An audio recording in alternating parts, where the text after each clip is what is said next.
I'm so glad you asked. If you didn't see my last video on this, we went and picked fiddle ferns near Talkeetna, Alaska, which I did learn are not only an Alaska delicacy, but are found all over in similar climates. Let me know where you've seen these before. So after you pick these, you pretty much only have 3 or less days to cook or freeze them. And in my opinion, the washing part is definitely the hardest part in this process. So I couldn't figure out the easiest way to do it. It came down to just being a labor of love, with a lot of rinsing, individually taking off the brown coverage left behind by the plant, and repeating that process again and again. If you have an easier way of doing this, please let me know in the comments below. And then eventually they start looking like something more like this. So after picking them, it was about 48 hours until I started this process. I wonder if I wouldn't have waited as long if I would have had to clip the ends of the plant. But since all the ends had started to brown, I decided to clip them. So after all that, it looked more like this. And after a final rinse, I was ready to get cooked. These plants are toxic if you do not boil them before eating. I boiled mine for 15 minutes. While they were boiling, I prepped what I was going to cook them with. So this plant is most similar to an asparagus when cooking, so I'm going with the light flavor option for them.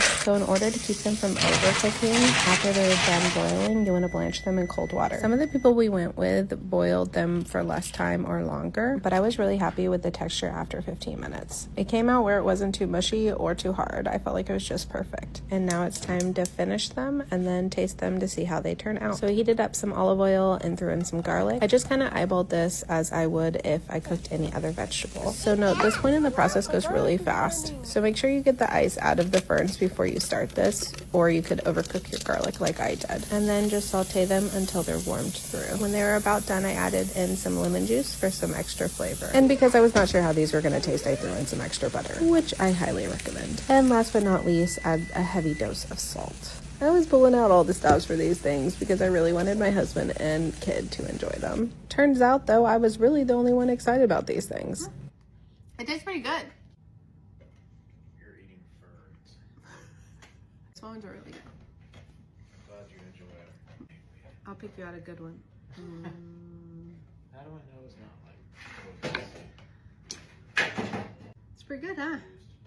You like it? a lot of flavor? That's because I buttered it up. You liked it? Not bad.